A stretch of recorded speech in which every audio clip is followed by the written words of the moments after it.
Hola, bienvenidos a un nuevo vídeo del tutorial. Vamos a seguir hablando de estas cosas divertidas. Os he puesto aquí el resumen del capítulo anterior, que básicamente es la matriz de rotación, con su matriz aquí que genera las rotaciones. De momento solo es un nombre, pero bueno, aquí la tenéis. Y recordaros pues que esta matriz lo que hace es dejar invariante esta cantidad, tal como vimos en el capítulo anterior. Muy bien. Entonces, el objetivo de este tutorial, aparte de explicar qué es un grupo de Lie, también es explorar los grupos más importantes de la física teórica. Pues SON, SUN, por ejemplo SU3, o sea, SU2, que es el spin, SU2 producto directo con SU2, que es los spinores de Dirac, etcétera, etcétera. Pero una de las cosas también que me hace un montón de ilusión hacer, ya por fin, es el grupo de Lorentz. El grupo de Lorentz es importantísimo porque tiene que ver con la relatividad y es, digamos, un grupo que se incorpora en la teoría cuántica de campos. Por tanto, eso también lo voy a querer explorar. Entonces, antes de seguir con todas esas cosas, creo que es súper interesante y además necesario que os diga una cosa que a mi modo de ver es espectacular. Vale, imaginemos que por, yo que sé, por un despiste o por lo que sea, en vez de copiar esta matriz tal cual, la copiamos sin el menos. Es decir, que en vez de poner un menos 1, ponemos un 1 aquí. Claro, esto, bueno, y ahora pongo una letra aquí, un parámetro o lo que sea. Pero la cuestión es que un pequeño cambio aquí, claro, uno podría preguntarse si va a suponer un cambio muy radical en lo que se mantiene invariante o no, si se puede pensar como una rotación o no, etcétera, etcétera, ¿no? O qué narices es eso, ¿no?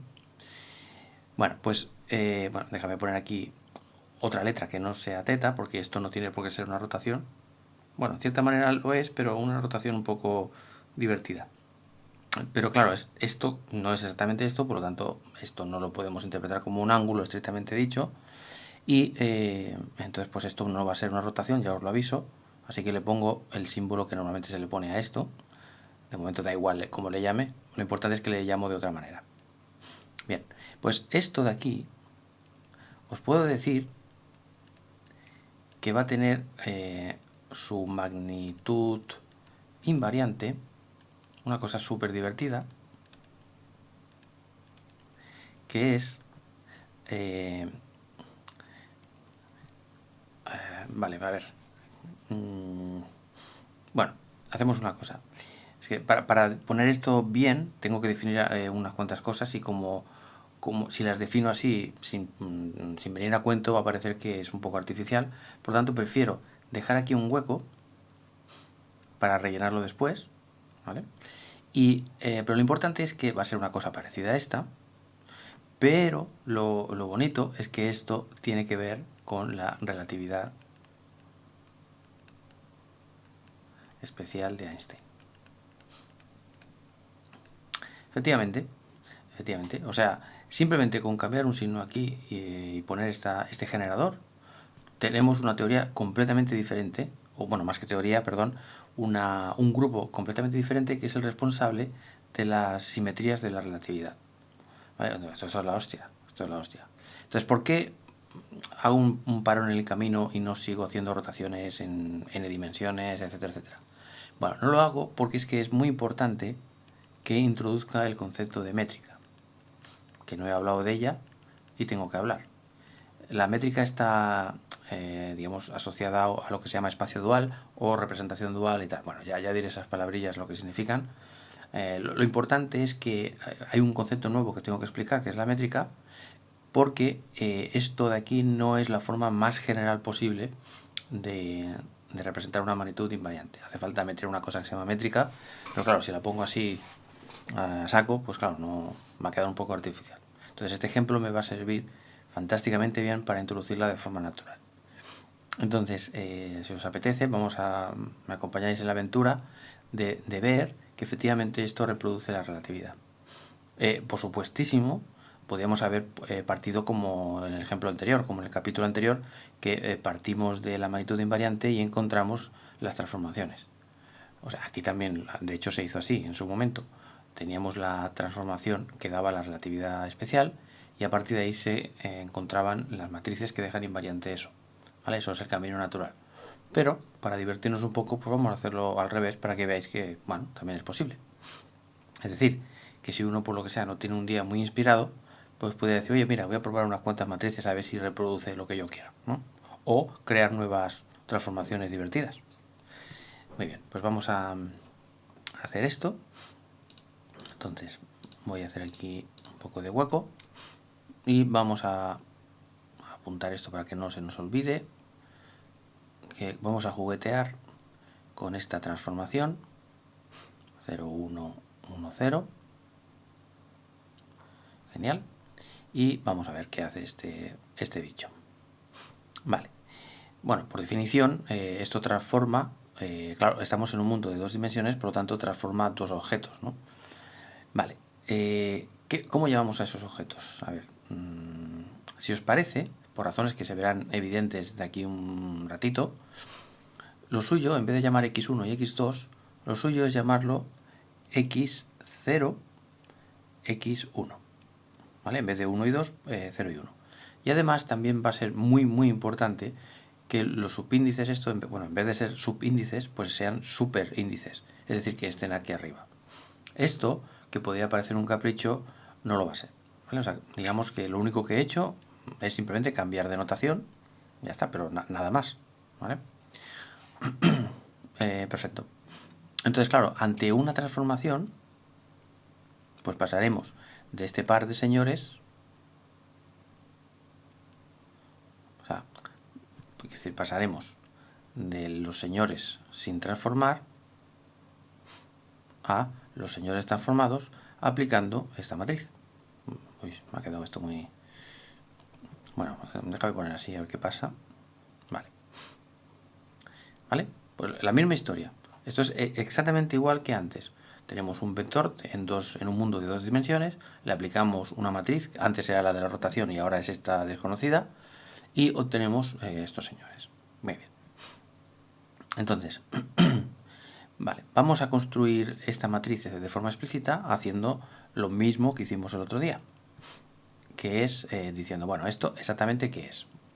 Como es la exponencial de algo, nosotros sabemos que por definición es la identidad, bueno, he puesto un 1, tendría que haber puesto la identidad más el argumento de la exponencial, omega 0, 1, 1, 0, más omega al cuadrado partido 2 factorial, esta señora al cuadrado, es exactamente lo mismo que hicimos en el vídeo anterior.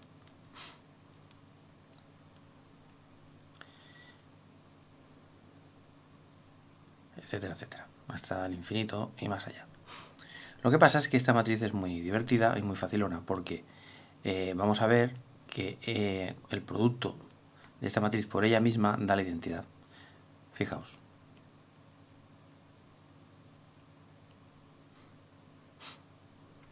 Cero por 0, 1. 1 por 0, 0. 0, 1. Perfecto, da la identidad. Pues fantástico. Entonces esto nos simplifica enormemente el cálculo. Entonces vamos a poner aquí, a ver, la identidad, ¿no? ¿Quién acompaña la identidad? Pues esto, un 1 por ahí, ¿no? Luego, ¿qué tendremos por aquí? Tendremos que esto es la identidad. Por lo tanto, ponemos omega al cuadrado partido 2 factorial. Y creeros que cuando tengamos la matriz elevado a la cuarta, como que a la 2 ya es la identidad, pues a la cuarta también es la identidad. Por lo tanto, aquí aparecerá con un signo más, al contrario de lo que pasaba en las rotaciones, pues aparecerá omega 4 partido 4 factorial, etc. Y todo con máses.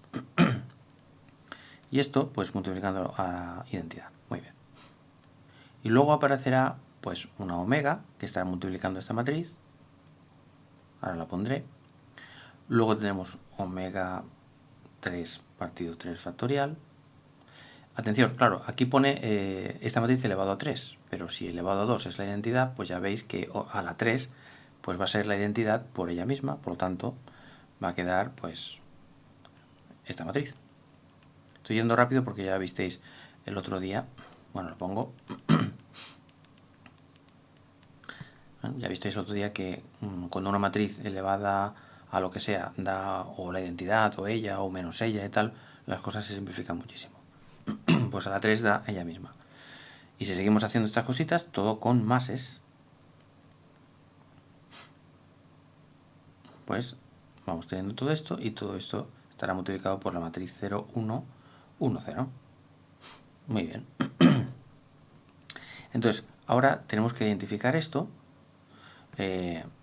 Claro, cuando uno se encuentre con esto, sin tener ni idea de lo que es, claro, una cosa que puede hacer es echar mano de un libro de tablas o buscar polinomios de Taylor de funciones conocidas o lo que sea hasta descubrir cuál es, ¿no? En este caso, como yo ya sé de qué va, pues entonces lo voy a escribir rápido y voy a deciros que esto precisamente es el coseno hiperbólico de omega. Y esto es el seno hiperbólico de omega. ¿Vale? Hay muchas formas de descubrirlo, pero bueno, aquí digamos no voy a entrar en cálculo propiamente dicho, y me voy a saltar esos detalles. Si por lo que sea alguien también tiene mucho turbamiento por eso, pues que me lo diga y miro de responder. Lo que sí que voy a hacer es poner la definición de lo que significa el coseno hiperbólico de x. Esto se define como e elevado a x más e elevado a menos x dividido entre 2, y el seno hiperbólico se define como e elevado a x menos e elevado a menos x entre 2. Entonces, si hacéis el desarrollo en serie de Taylor de esto, veréis que da esto de aquí, perdón, sí, y el desarrollo en serie de Taylor de esto, pues da esto de aquí, ¿vale? Muy bien.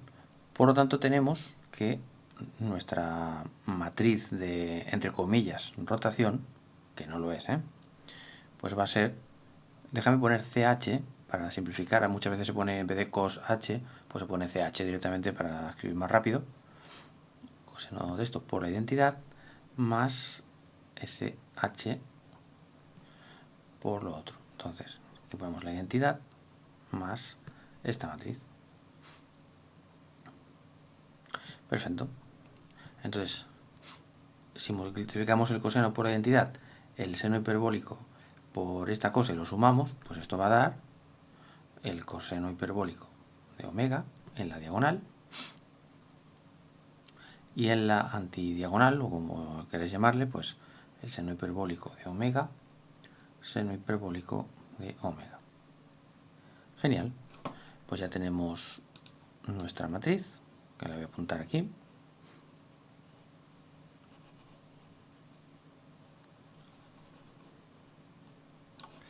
Así que tendremos que x0' y x1' se puede obtener a partir de coseno hiperbólico de omega, seno hiperbólico de omega, etcétera, etcétera, multiplicado por x0, x1. Muy bien. Entonces, para ver lo que se queda invariante y tal, vamos a hacer algo similar a lo del otro día. Entonces, vamos a ver cuánto vale x0', que será esto por esto, más esto por esto, ch omega x0 más sh omega x1, y x1', pues será sh omega x0 más ch omega x1. Genial. Vale, entonces vamos a elevar al cuadrado. Déjame poner esto aquí arriba. ¿Vale? Pues estamos haciendo algo parecido a lo que hicimos en el capítulo anterior, Así que vamos a elevarlo al cuadrado. Me ha faltado aquí poner la prima, perdón. X... no sé si...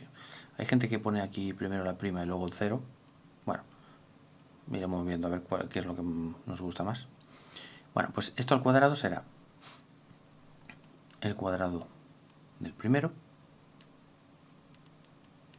más el cuadrado del segundo más 2 veces el primero, perdón, que es un seno,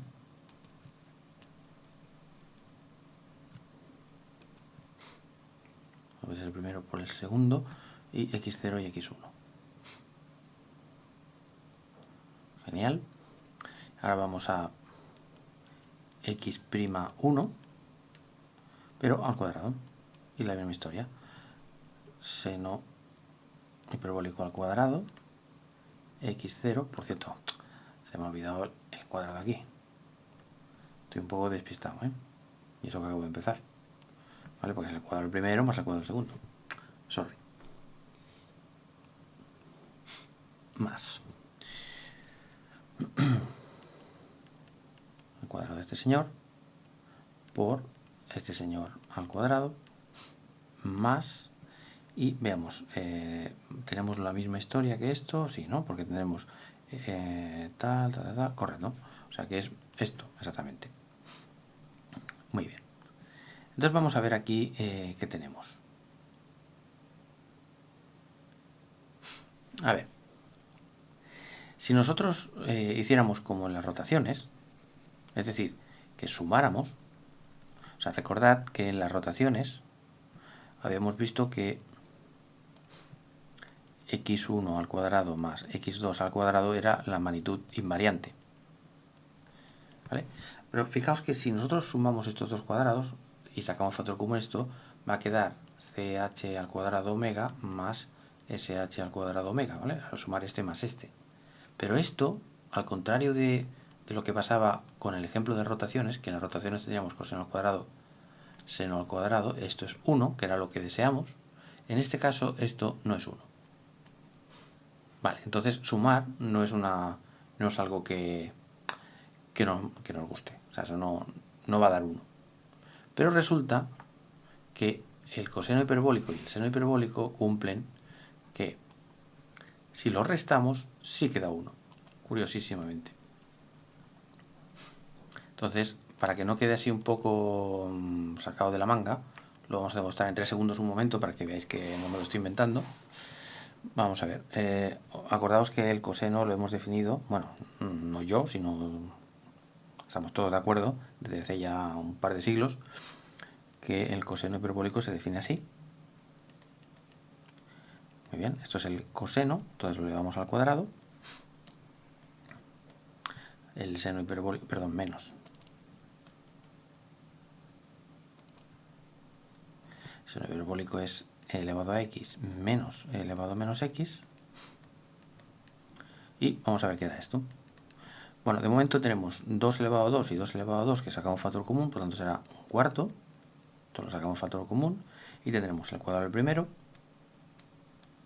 más el cuadrado del segundo más 2 veces el primero por el segundo, pero e a la x por e a la menos x es e a la 0, que es 1, o sea que se va.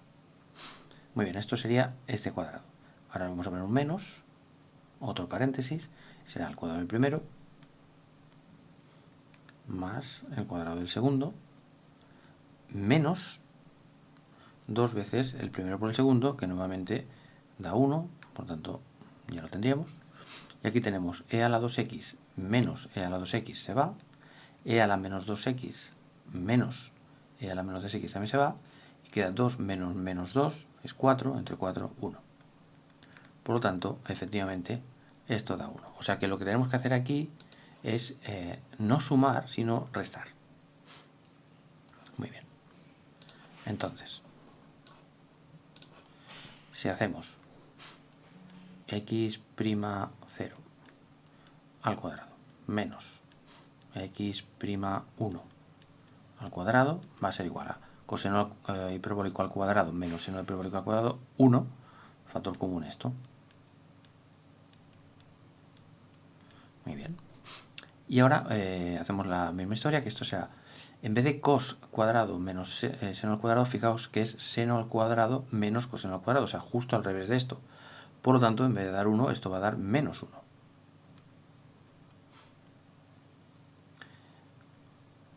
Genial. Y si restamos, pues todo esto, como es exactamente igual que esto, pues se va. Y voilà, ya tenemos un invariante. Precisamente el invariante asociado, o sea, la magnitud invariante asociada a esta transformación. Y esto es exactamente la relatividad. Entonces, dejadme poner lo que, o sea, la nomenclatura que probablemente hayáis visto más normalmente, que es que o sea, digamos, las coordenadas en espacio-tiempo son el tiempo y la posición. Lo que pasa es que la posición se mide en metros, el tiempo se mide en segundos, y esto, como no tiene las mismas unidades, pues normalmente se pone aquí una C, y a esta cosa se le llama x0, ¿vale? Y a esta cosa se le llama x1. Por lo tanto, si esto lo sustituimos aquí, pues lo que quiere decir es que c al cuadrado por, bueno, déjame poner, o sea, bueno, empezamos por aquí. x0 es ct, por lo tanto ponemos ct al cuadrado menos x1, que es la x de toda la vida, y esto es lo mismo pero con una prima, por lo tanto ct' menos x' al cuadrado. Y esto es, según Einstein, una magnitud invariante bajo transformaciones de Lorentz. O sea que, genial. Acabamos de demostrar que efectivamente esta matriz, digamos, con este generador, pues nos reproduce la relatividad especial. Y entonces este tipo de transformación, que no es una rotación, porque para que fuera una rotación tenía que haber un más aquí, pues a esta cosa se le llama boost. No sé de dónde viene este nombre, pero es así como le llama la gente, ¿vale? Por lo tanto, cuando el generador es una matriz simétrica y pues está hecho construido de esta manera exactamente tal como está aquí, pues esto genera un boost, o si queréis, si os acordáis un poco de la relatividad, pues lo que está haciendo esta matriz es cambiar de un sistema de referencia inercial a otro. Bueno, no quiero entrar en detalles porque ahora no quiero entrar en relatividad especial, ya habrá un curso en el futuro seguro en el que diga más cositas sobre esto, o si hace falta un poco más tarde, cuando haga las transformaciones de Lorentz, pues ya entraré en faena. Pero básicamente he querido hacer esto, primero para que veáis la potencia, o sí, la potencia de expresar las matrices de rotación o de transformación mediante exponenciales. Pues te puedes inventar aquí un generador e ir probando. Muy bien. Entonces vamos a hablar ahora, bueno, voy a borrar y voy a hablar de la métrica y el espacio dual y tal. ¿Por qué? ¿Por qué tengo que introducir aquí nuevas historias? Pues precisamente porque hay un menos aquí. Claro, nosotros, tal como hemos empezado el capítulo anterior, habíamos puesto un más y, claro, era muy probable que todo el mundo cuando viera todo eso, pues pensara pues que siempre iba a ser unas sumas, ¿no? Pues no, pueden ser restas también. Y entonces, claro, tenemos que generalizar esto. Y la manera en la que se hizo en su momento es una manera muy inteligente de hacerlo, que es introduciendo la métrica. ¿Vale? O sea, voy a borrar y eso es lo que voy a explicar ahora. Muy bien. En el caso de las rotaciones, habíamos dicho que si poníamos, por ejemplo, x1, x2 y lo multiplicábamos por x1, x2, pues esto es este por este más este por este y es x1 al cuadrado más x2 al cuadrado. ¿Vale? Lo que pasa es que ahora, si nosotros ponemos x0, x1 por x0, x1, pues tenemos x0 al cuadrado más x1 al cuadrado, que no es lo que deseamos, que es esto al cuadrado menos x1 al cuadrado. Por lo tanto, esta fórmula ya no nos sirve. Pero la manera de solucionarlo es muy fácil. Simplemente es poner x0, x1, hacer un huequecito y aquí en medio poner una matriz tal que así. Un 1 aquí, 0, 0 y un menos 1. A esta matriz se le llama métrica y cuando, o sea, en relatividad general a esta cosa se le llama G, esto es relatividad general, pero en relatividad especial se suele indicar con la letra eta. ¿Vale? Entonces, veamos que esto reproduce fantásticamente bien el asunto. Bueno, pues es muy fácil, simplemente dejamos esto un momentito aquí. Entonces tendremos 1 por esto más esto por esto, pues esto es x0. 0 por esto es 0 menos x1. Y ahora tenemos x0, x0 es x0 al cuadrado menos x1 al cuadrado. Por lo tanto, genial, misión cumplida. Introduciendo esta matriz aquí, que es lo que se le llama métrica, tenemos resuelto el tema. Vale, entonces, claro, para que todo esto, ya sabéis que a los matemáticos les gusta formalizar las cosas con nombres, propiedades y tal, entonces pues lo que dijeron es, bueno, pues hacemos una cosa. Cuando el concepto... bueno, perdón, que digo una cosa antes. Entonces, esto se generaliza al caso este de las rotaciones diciendo simplemente que la métrica de una rotación es la identidad. ¿Vale? Esto es importante. O sea, cuando estamos hablando de una rotación o de una rotación espacial, pues la métrica es la identidad. Y como es la identidad, pues se puede omitir. Pero bueno, va bien que quede constancia que es que en general ahora, para construir magnitudes invariantes y tal, pues tenemos que introducir una matriz aquí en medio y que puede ser pues lo que nos dé la gana. Bueno, lo que nos dé la gana no, tiene que tener una serie de propiedades, pero bueno, como estoy haciendo un curso de ir haciendo, sobre todo para entender los conceptos, luego una vez se entienden bien los conceptos, luego uno puede coger a un libro o lo que sea y acabar de tirar por un lado o por el otro. Esto es el objetivo de este curso. Pues que una métrica tiene que tener unas ciertas propiedades. Si alguien quiere mirarse más esto con detenimiento, pues hay que... Las palabras clave sería que una métrica está asociada a un producto escalar y un producto escalar pues tiene que tener una serie de propiedades. ¿Vale? Importante, sea cual sea la métrica, ya os digo que la métrica es una matriz simétrica, esto sí. Esto es un requerimiento importante físico. ¿Vale? Muy bien. Perfectísimo. Entonces, vamos al tema este del concepto de dual. Bueno, nosotros vamos a hacerlo a lo práctico, y a lo práctico significa lo siguiente. Si nosotros tenemos un vector, bueno, que por cierto, ahora vamos a hacer una cosa. Claro, la palabrota vector está asociada a una transformación. Entonces, si nosotros decimos que esto es un vector, ¿vale? Si esto es un vector, tenemos que decir ahora que es un vector bajo rotaciones. ¿Vale? Y decir que esto es un vector bajo rotaciones significa que para obtener el vector transformado tenemos que aplicar una rotación. Parece una chorrada, pero es conveniente saber la jerga. Pero si decimos que esto es un vector en el espacio-tiempo, entonces tenemos que añadir que esto es un vector Lorentz. Porque la manera en la que transforma esto es mediante una transformación de Lorentz.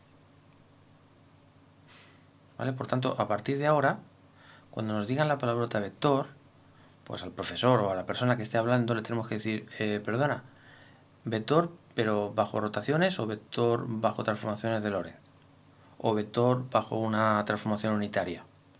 ¿Vale? Esto es importante. La palabra vector, que nos enseñaban en el colegio, así tal cual, ojo, un salto cualitativo cuando un estudiante hace la carrera de física es que de repente la gente, sin venir a cuento, pues dice, sí, se transforma como un vector bajo rotaciones o un vector bajo transformaciones de Lorentz. Pues esto es lo que quiere decir.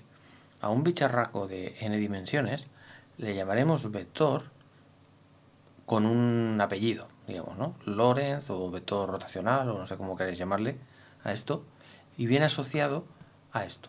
O sea, cualquier par de cosas, números que haya por aquí, que le queramos llamar vectores, tenemos que decir, ojo, vectores bajo qué transformación, ¿vale?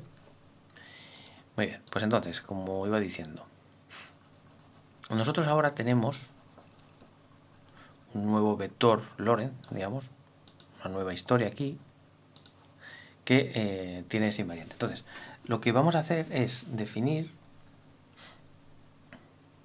el vector dual. Esto es un nombre simplemente. Entonces llamaremos, o sea, definimos vector dual en general, bajo rotaciones o Lorentz o unitario o lo que sea. O sea, un vector dual es la multiplicación de la métrica por el vector. Entonces, si yo tengo, por ejemplo, el vector x0, x1, esto es un vector, Lorentz. Si quiero construir el vector dual, entonces tengo que multiplicar la métrica por este señor. Entonces, cuando multiplique, es precisamente esto. O sea, esto de aquí es el vector dual. Por lo tanto, fijaos que va a ser 1 por esto, 0, tal, tal, tal. O sea, lo que va a ser esto, en este caso concreto, es esto lo deja igual y esto lo cambia de signo. ¿Vale? Pues esto es el vector dual. Entonces, para distinguirlo, normalmente lo que hacemos los físicos, para saber si un vector es el vector normal y corriente o el vector dual, bueno, pues lo que hacemos es llamar a esto x con el 0 abajo y x con el 1 abajo. Sin el menos, ¿eh? ¿Vale? Esto es importante.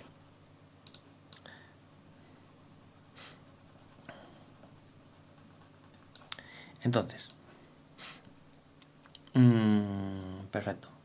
Por lo tanto, ahora, visto el asunto, nosotros lo que podemos hacer es lo siguiente. O sea, podemos, a ver cómo lo digo yo esto. Vale, lo digo directo y ya está. Entonces, muchas veces habéis visto, supongo cuando vais a estudiar un poco, quizá un libro de relatividad o lo que sea, que empiezan a poner índices para arriba, para abajo y todo eso. Bueno, pues aquí está un poco el origen de eso. Lo estoy diciendo en plan para niños, pero bueno, poco a poco iré mejorando poco a poco, y con la tontería, cuando llevemos ya unos cuantos capítulos, ya será lo más natural y os convertiréis en expertos en esto. Entonces, ahora lo que voy a hacer es escribir esto de una manera completamente equivalente. Vamos a ver. Déjame empezar por la parte derecha. Aquí yo tengo x0 al cuadrado. Por lo tanto es x0 por x0. Hasta aquí ningún problema. Luego tengo un menos. Después tengo x1 al cuadrado. Por lo tanto x1 por x1. Muy bien. Entonces, fijaos que aquí podemos sacar que x con el índice de arriba es exactamente lo mismo que x con el índice de abajo, porque la métrica tiene aquí un 1, pero aquí como tiene un menos 1, cuando bajamos el índice, por ejemplo, en vez de ser un 0 es un 1, y lo queremos bajar abajo, pues entonces aparece un menos aquí. Esto es lo que veis aquí, ¿no? Que x1 con el 1 abajo, pues es menos x1. Por lo tanto, ¿yo qué podría hacer aquí? Pues yo podría coger y decir, bueno, pues voy a coger este señor, el primero de todos, déjame ponerlo aquí para que quede claro. O sea, cojo este señor y bajo el índice. Y se queda igual. Muy bien. Ahora, voy a coger este señor y voy a bajar el índice. Si bajo el índice, como que es un 1 aquí, pues entonces esto pasa a ser menos. Por lo tanto, tendremos este señor que será x0, este señor lo dejo igual, menos con menos es más, x1, x1. ¿Vale? Esto es simplemente y llanamente nomenclatura. O sea, no estoy introduciendo ninguna física nueva, ni matemáticas nuevas, ni nada. Es simplemente nomenclatura. Pero eso sí, ha resultado ser una nomenclatura mega potente. Mega potente. Entonces, claro, fijaos que esto, como que esto es un número y esto es otro número, o sea, 2 y 3, por ejemplo, pues 2 por 3 es lo mismo que 3 por 2, o sea que conmuta. Por lo tanto, nada me prohíbe que yo escriba primero este número y luego el otro. Y aquí lo mismo. O sea que esto y esto es exactamente lo mismo, ¿vale? Igual a esto. Entonces, si ahora utilizamos el convenio de Einstein, podemos decir, ah, mira, esto es como una suma. Ahora sí ya podemos poner una suma. O sea, todo este rollo es para que los menos se camuflen por aquí y que aparezca una suma. Es que es básicamente eso. O sea, porque a Einstein le gustaba mucho, bueno, a Einstein, a todo el mundo le gustan mucho las sumas, pues, y utilizar su criterio y tal, pues oye, vamos a hacer un truquillo aquí para que los menos desaparezcan. A ver, quizás un pelín más profundo que esto, pero vamos, a nivel de un físico, no hay mucho más que esto. Un matemático, insisto, que puede venir a mi casa y pegarme una hostia, pero de momento vamos a pensarlo así, como un truco, para que todo se transforme en mases. Entonces, esto, fijaos que yo lo podría poner, claro, yo en un primer momento podría poner, por ejemplo, pues xy, xy, ¿vale? Recordad que índice repetido significa sumar. En este caso, como estamos en este mundo de ceros y unos, pues sería de 0, 0 y 1, 1. Lo que pasa es que es muy, pero que muy recomendable diferenciar lo que son índices que tienen que ver con el 0 y el índice que tiene que ver con cualquier número que no sea un 0. Claro, aquí como solo tenemos el mundo bidimensional pues parece que solo haya dos, pero cuando hagamos las cosas como tienen que ser, cuando hagamos las transformaciones de Lorentz en general, pues lo que va a pasar es que habrá x0, x1, x2 y x3. Es decir, habrá la coordenada temporal y las coordenadas espaciales de toda la vida, la x, la y y la z. ¿Vale? Claro, entonces el convenio que se ha utilizado es que cuando uno pone una i o una j o una k, es decir, índices latinos, me parece que se llama esto, pues entonces nos estamos refiriendo al 1, al 2 o al 3. Pero cuando nos estamos refiriendo a cualquier índice que vaya desde 0 hasta el 3, entonces se ponen letras griegas. Alfa, beta, mu, nu, etc. Entonces, claro, como aquí tenemos, aparte del 1, 2, 3, tenemos el 0, esto no sigue esa regla que nos hemos marcado los físicos para describir esto. Por lo tanto, no tenemos más remedio que utilizar,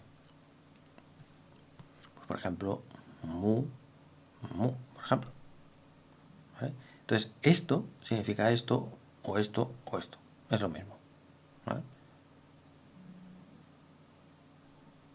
Y me imagino que esto lo habréis visto en un montón de libros, pues es simplemente esto, o sea, no hay más secreto que esto. ¿Vale? Por lo tanto, en vez de escribir todo esto, que está muy bien escribirlo así, lo podríamos haber escrito, pues, de hecho lo podemos escribir así. Xmu, Xmu. Y esto es la magnitud invariante Lorentz, si queréis. Invariante Lorentz. Por cierto, se me ha olvidado decir antes que esa c misteriosa que he metido es la velocidad de la luz y que la palabrota Lorentz viene porque fue el primero que propuso esta transformación. Lo que pasa es que no le dio el significado apropiado y fue Einstein el que le dijo, hey, Lorentz, lo que tú has hecho significa esto, ¿vale? Por eso lleva el nombre de Lorentz. Por cierto, me falta una z.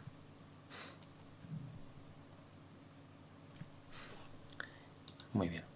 Entonces, ahora, claro, para digamos, homogeneizar todo el asunto, pues es mejor que, en vez de llamarle x1, x2 a estas cosas, pues si queréis es mejor, ya que esto se está refiriendo al espacio, es decir, se está refiriendo a esta parte, esto serían las rotaciones, y esto de aquí serían los boosts, pues es conveniente que en vez de llamarle x1 y x2 a la x, la y, pues le llamemos x super 1 y x super 2, ¿vale? A este producto.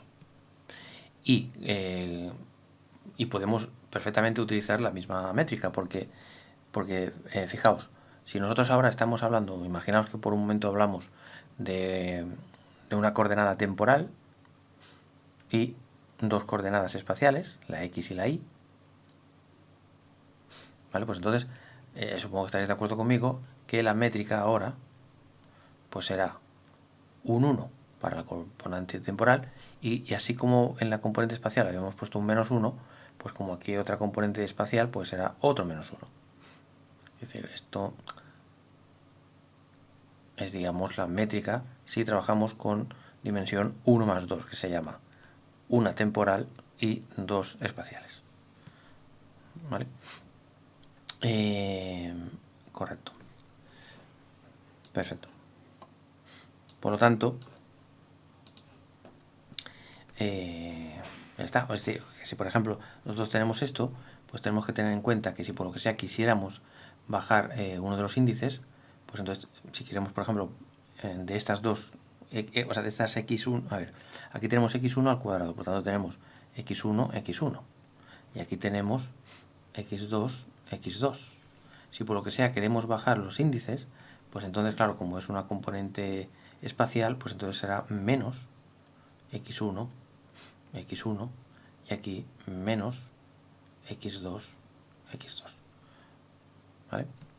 Y esto sería, pues, un poco el asunto. Correctísimo. Sí, yo diría que ya está. ¿Vale? Lo que pasa es que si nosotros nos olvidamos de la relatividad y siempre vamos a trabajar en coordenadas espaciales, que no tienen nada que ver con el tiempo, pues a veces uno dice, oye, mira, hacemos una cosa, como solo vamos a trabajar en el mundo espacial, da igual poner menos menos que más más. ¿Vale? Esto es importante, o sea, a ver, para acabar el vídeo, lo importante de todo este rollo es que si nosotros vamos a trabajar con el tiempo y las posiciones, entonces la métrica tiene que distinguir de signo. Entonces aquí ponemos un 1, menos 1, menos 1, menos 1. Bien, esto si trabajamos en todo el espacio-tiempo. Pero si solo trabajamos en el espacio, pues podemos perfectamente poner que la métrica es 1, 1, 1 y ya está. También podemos poner menos 1, menos 1, menos 1. Pero bueno, da igual. O sea, aquí lo relevante es que hay una distinción entre el tiempo y el espacio, en cuanto a métrica me refiero. ¿Vale? Esto es lo importante. Bueno, espero que este vídeo os haya servido y no os haya liado mucho. Por lo menos ya tengo definida lo que es la métrica, el vector dual. Hemos visto otro generador divertido que nos genera la relatividad. Y bueno, el siguiente capítulo seguiremos ya y nos olvidaremos temporalmente del tiempo, de Lorentz, de la relatividad y tal, momentáneamente. Exploraremos el mundo de la mecánica cuántica, el spin y todo eso, y cuando hayamos hecho cositas, volveremos a las transformaciones de Lorentz y exploraremos todo el asunto. Será bastante divertido porque es cuando mezclaremos el spin, la relatividad. Bueno, nos esperan aventuras muy divertidas. Pues nada, muchas gracias por este vídeo y hasta el siguiente.